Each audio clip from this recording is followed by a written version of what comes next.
Greetings to everyone in this audience. I am so excited to finally be here with you on this day, on that big infamous red dot.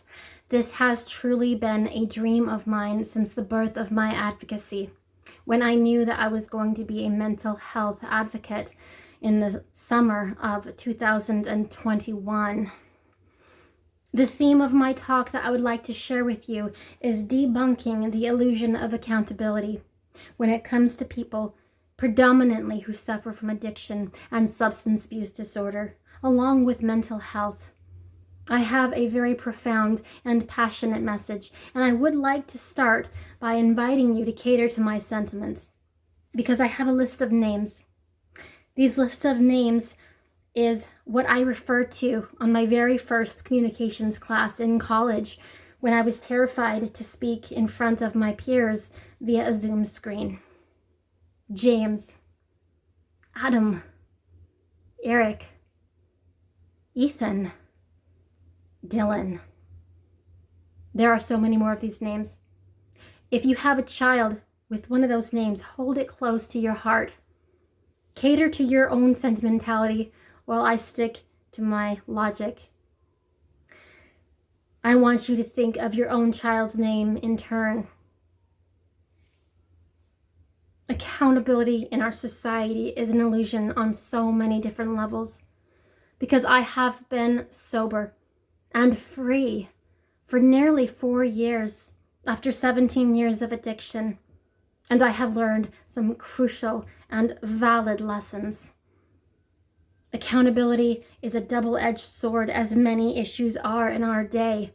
It is pervasive in family relations, friends, social, societal, and workplace. And I have distinct examples for every one of those that I would like to share with you. Starting with our family relations. You see, in 2018, I had gotten a DUI on a sleep aid.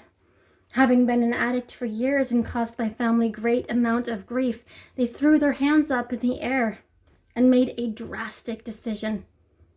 But more importantly, it was a premeditated one. And that was to use exclusivity as a means of reform. My children were taken away from me, and I was encouraged, rather mandated, to not disparage the name of the petitioners. Disparage is a very powerful word, and it was not arbitrary. For there is disparagement that continues to be strong in our society today.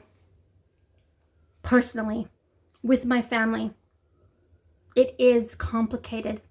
And it's complicated because people are predominantly good at their core, and they always will be. There are very few people who exist in this world today who are truly devoid of empathy, and we call them psychopaths. And that's why they are so terrifying. After days and weeks and months, and believe it or not, inevitably years that followed with this chosen method of exclusivity, the result was that I was a mere shadow of myself. The shame, the guilt, the punishment, and the disparagement that they exhibited towards me in turn crippled me and damaged me. And I was afraid to leave my home. There was trauma and PTSD. I asked my family multiple times over questions, seeking clarity. I was so confused. And what people need to know is that confusion prevents people from healing. We cannot heal in our entirety if there is pervasive and painful confusion. And with exclusivity, we have no sounding boards. My father-in-law had always been a profound sounding board for me throughout the entirety of my marriage, and I relied on that. When it was deliberately withdrawn, I was left with a deep hurt that I could not heal. My former sweetheart suffers from bipolar disorder, and his father and his mother are very, very loving and dedicated individuals.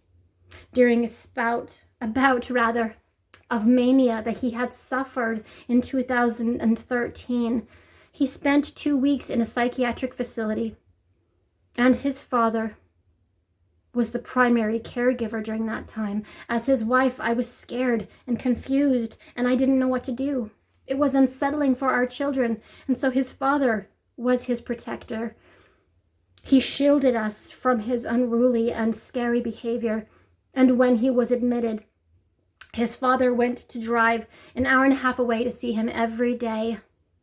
And at one point in time, I had commended him for his dedication and loyalty to his son. And what he told me afterwards stuck with me. And in a way, it still sticks with me to this day, having not fully had closure with my confusion. He said to me, well, he just really needs our support right now. My voice had been stolen from me at that time by the pervasive shame and guilt and fear, but my soul and my heart cried out to him, what do you think I need? You abandoned me and left me to figure it out on my own. Good people, educated people, religious people, and honest people hurt the addicts in their lives quite unintentionally without knowing it. This is the sad and the sobering reality when it comes to the intricate nature of family and personal relations. My spouse at that time, during another bout of mania, knew that he needed help. He was in an altered state of mind every bit as I was as an addict who suffers from physiological degradation. He sought to get that help. He noticed that our neighbor had his key stuck in the ignition of his truck. And what he logically thought he ought to do in his damaged mind was to go get help. And so he did, without shoes on in the dead of night. He stole our neighbor's truck and drove it 65 miles to the nearest city that could help him adequately. He was caught, just as I was in my altered state of mind in turn. But because I am an addict, because I caused so much pain to their family in turn, I was ostracized, shamed, demeaned, disparaged, and punished. When he committed his crime in turn of grand theft auto, it was dismissed without prejudice, and it was discreetly swept under the rug. And I hold no animosity towards his family reaction. And while healing is not an entirely linear process, I do succumb to bouts of bitterness and anger. And that is because of the pervasive confusion. And this is why accountability is a double-edged sword when it comes to family and personal relations. Because of all the profound questions that I asked continuously in person, and then via email, they were continuously deflected, denied, and diverted altogether. As addicts, it is our instinct to do the same when we are caught on our accountability. We deflect, we deny, and we divert. And that is because of the pervasive shame that we always carry with us. It haunts us and it tortures us. Our internal narrative never stops. And that is what people need to understand. The shame we carry is not because we are ignorant to the repulsivity of our actions. It is, in fact, because we are all too aware. Addicts punish themselves enough as it is. And the last thing that family, society, and everyone in general ought to do is add more shame to someone who already punishes themselves enough. In a societal setting, accountability is an illusion in this way. You see, when I was a traveling nurse's aide, I popped in and out of rooms when I was doing geriatric care. At one point, I was feeding a couple who could not feed themselves, a husband and a wife, as I sat watching a Fox News station. They were interviewing two individual people who were recovered addicts, sober addicts, who had regained their status in society because of their contributions in advocacies, in resources, in funding, and they were being praised and commended for their contributions to society. Yet in that same Fox News station, the prevalent news story was the problematic occurrence of junkies. And that is what they used, junkies and meth heads and drug addicts lining the streets of the major cities of America, from New York to Los Angeles to Seattle to Portland. everywhere. What are we going to do about this problem? And the newscaster used the word junkie, which is a derogatory and slang reference to someone who suffers from substance abuse disorder. We have been admonished to refrain from using derogatory slang. And I looked up research in turn. I didn't look up what is a junkie. What I Googled was, who is a junkie? And this is what I found. A junkie is someone who is disparaging and offensive. Disparaging. That word has popped up over and over and over again through my life experience ever since I was admonished not to disparage their name. Because disparage means to treat someone as if they are of little or no worth. These poor souls who lined the streets of our major cities were coping in the best way that they knew how, amidst a global epidemic. The newscast condemned them for being in public where innocent women and children could see them and to see their outward repulsivity. I was shocked and angered by the hypocrisy of that newscast. The insinuation being is that these noble, sober addicts who had regained their stance in society and were now accepted were to be openly praised synonymously with their former selves who were shamed and disparaged inadvertently.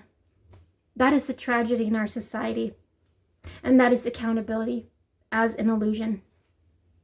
When I was doing preliminary research and data collection for my narrative works, I did an independent research study in the areas of stigma and discrimination in the workforce. The peak of my addiction to amphetamine in the form of Adderall was around 10 years ago in 2011. At the time, I had meth mites. I never took in methamphetamine. In fact, that wasn't my reality. I remained largely naive as to the illegalities of drug use, how to use it. I've never injected a needle into my skin, and I've never smoked a pipe. I've established that that makes me no better or no worse than any other addict. Polypharmacy kills every bit as much, if not more, in the opioid crisis of today. In fact, despite the marks all over my legs that stained me as an addict, at that time I had no idea what they were. I truly didn't. The birth of my advocacy began last summer when I saw a man who looked like me where I worked in the ACU. Workforce discrimination, whether you are an employee or an applicant.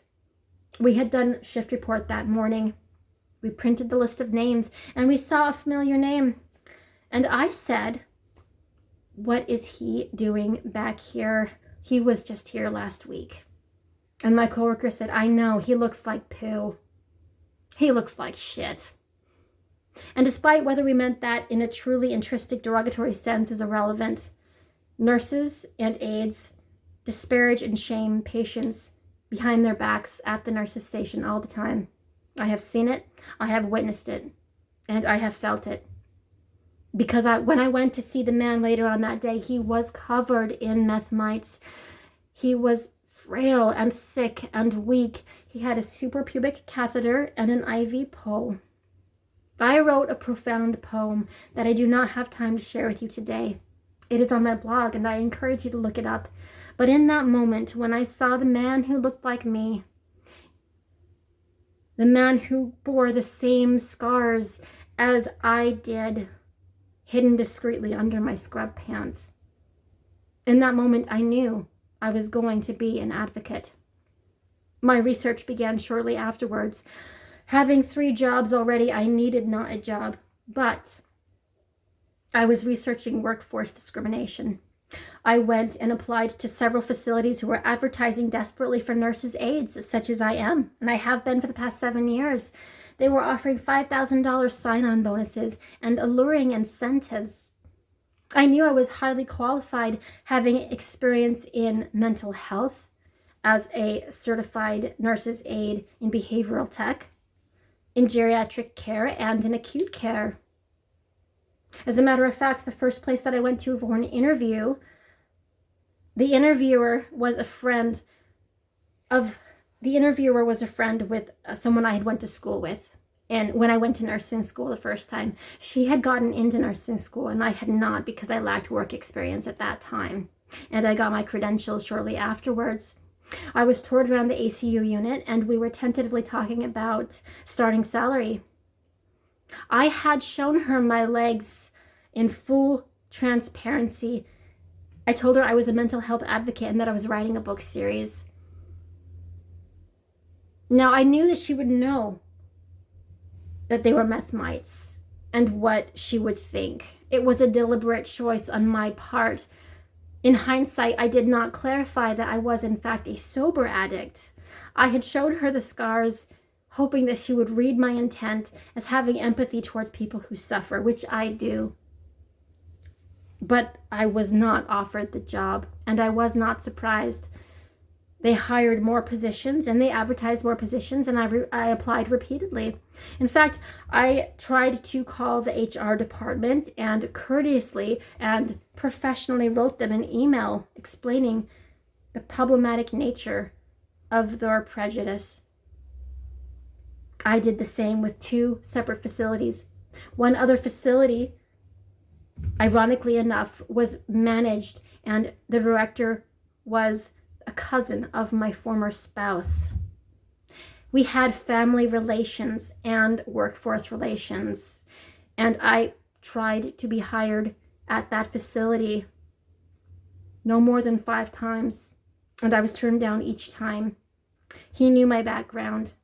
Yet despite having embraced a life of sobriety and transparency for several years, about 2 or 3 years at that point, I was repeatedly turned down with no explanation. It is prevalent. It is real. There is deflection, denial, discrimination, and diversion in society today when it comes to addiction and when it comes to substance abuse disorder. As addicts, we are required to attend classes where we are mandated to gain insight, to dig deeper into the roots and the derivative of our addictions in turn. The essence of our recovery is accountability, and we are expected to maintain and hold consistent accountability. When we fail, we are punished because of the physiological degradation of our minds. All I ask in my noble call to action for the family and friends and loved ones who continue to ask themselves the haunting questions of what ifs and whys that plague them. Adam, James, Ethan, Dylan, and Eric. Eric Harris, Dylan Klebold, Ethan Crowley said, "Help me. The world is dead to me. The voices won't stop." Ethan killed 4 people in the Oxford shooting. Eric Harris, Dylan Klebold, and Columbine in 1999. And the most atrocious in my eyes, Adam Lanza, 26 innocent kindergartners in 2012, the very age of my 2 oldest sons. If their voices had been heard, if their voices had been heeded, these names deserve to be acknowledged. The media encouraged us to forget these names in order to avoid glorifying their crimes. There is truth to that. But I disagree with the stance that the media has. I feel these names need to be remembered, not glorified for their crimes, but recognized for their pain in turn. Sue Klebold is a TEDx speaker. She wrote a memoir about her son Dylan. She is a bright, educated intellect, yet she had no idea of Dylan's tormented mind and tormented soul. She raised profound awareness and left an impact, and I intend to do the same. If we can do the research, the digging, and the self-discovery with our physiologically damaged minds, our psychologically damaged hearts, and our maimed souls, I think society can do the same with minds intact, with whole beating hearts, and with pure souls. to dig deeper, look for the derivatives of our pain, get past the repulsivity of our actions, do the work as we have been admonished to do. This is what I ask of you. Because I am an addict and I have a voice, and I am so privileged and grateful that you have let me speak to you today.